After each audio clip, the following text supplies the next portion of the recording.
имрӯз ман ба шумо якчанд наворҳои хандовар, ногувор ва ғайри чашмдошт аз тӯйҳо ҷамъоварӣ кардем, ки ба шумо нишон медиҳем. Шумо танҳо лайку обуна шуданро дар канали мо фаромӯш насозед ва мо бошад наворро оғоз менамоем. Рафтем. дӯстон, як хабари беҳтарин ба шумо дорем. Акнун мо авиакассаи худро кушодем ва шумо метавонед ки тамоми билетҳоро ба нархи арзон аз авиакассаи мо дастрас кунед. Ҳар вақте ки мехоҳед ва чӣ маълумоте ки лозим доред, аз ҳар нуқтаи дунё ба тамоми санҳо, чиптаҳоро тариқи рақамҳои дар рӯи экран буда дар тамос шуда дастрас кунед. Бо мо хариди чипта боз ҳам арзонтару осонтар мегардад. ин мард чунон хушбахт аст, ки аз хурсандии зиёд бо арӯсаш дар дастонаш аз пой афтид.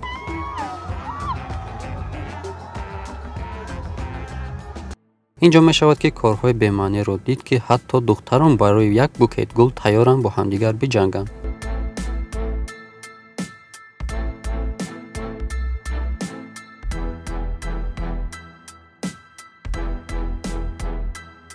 аз ҳама беҳтараш ангуштарини никоҳиро ба кӯдакон бовар накунед, то ки мана ба ин гуна ҳолати ногувор дучор шуда дар тӯятон беангуштарин намонед.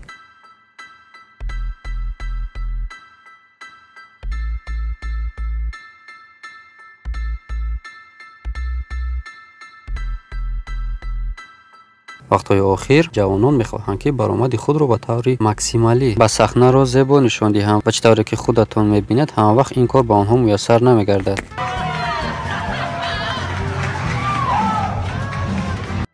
ашки хурсандие, ки дар натиҷаи таъсирбахши ҳолатҳои никоҳ ба амал омада буд, ҳатто шалвари шаҳрро канда кард. акнун тамоми меҳмонони занло ханда фаро гирифт, ки ин шаҳру арӯсро дар ҳолати ногувор қарор дод.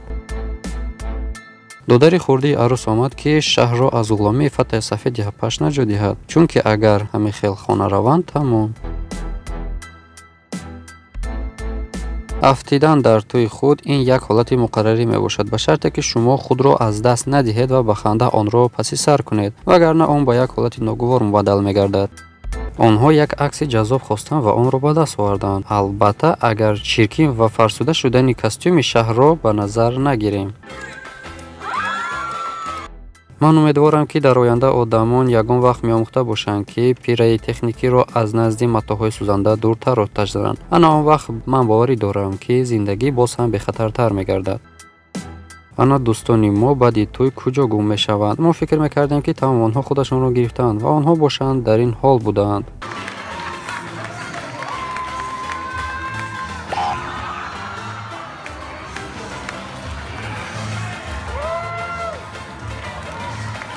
конкурси занон аниқ аз рӯи нақша нарафта истодааст. зан ба ҷои он ки дар рӯи миз менишаст, аз он афтод ва дар пеши пои мардон ғалтид.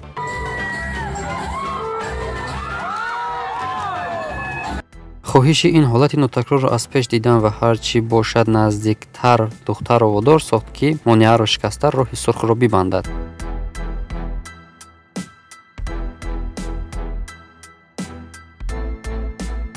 баъзан вақт мешавад, ки як сония нақши муҳимро дар ҳаёти мо бозӣ мекунад ва дар ин ҷо бошад 1 сантиметр ролро бозӣ кард ва дар натиҷа торт аз даст рафт.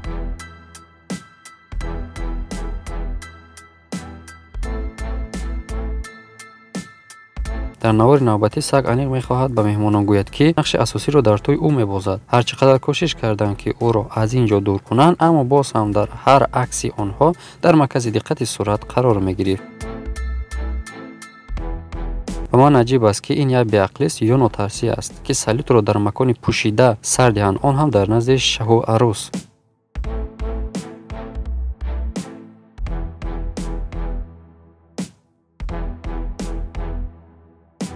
ба назар чунин менамояд, ки меҳмонон вазифаи асосии худро нафаҳмиданд, ба ҷои он ки ӯро дар болои миз мешинонданд, баръакс ӯро афтонданд.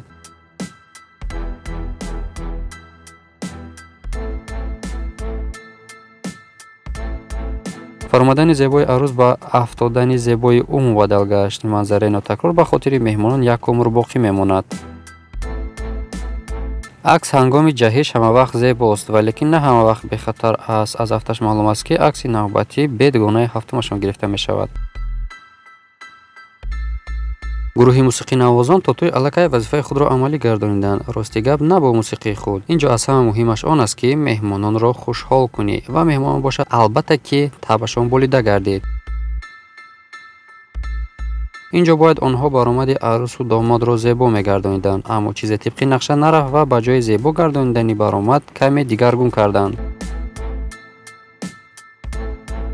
акнун инҷо ман ҳатто ҷумла намеёбам ки гӯям, чунки шаҳ арӯсро дар ними роҳ фарбард ва ҳатто инро ҳис накард.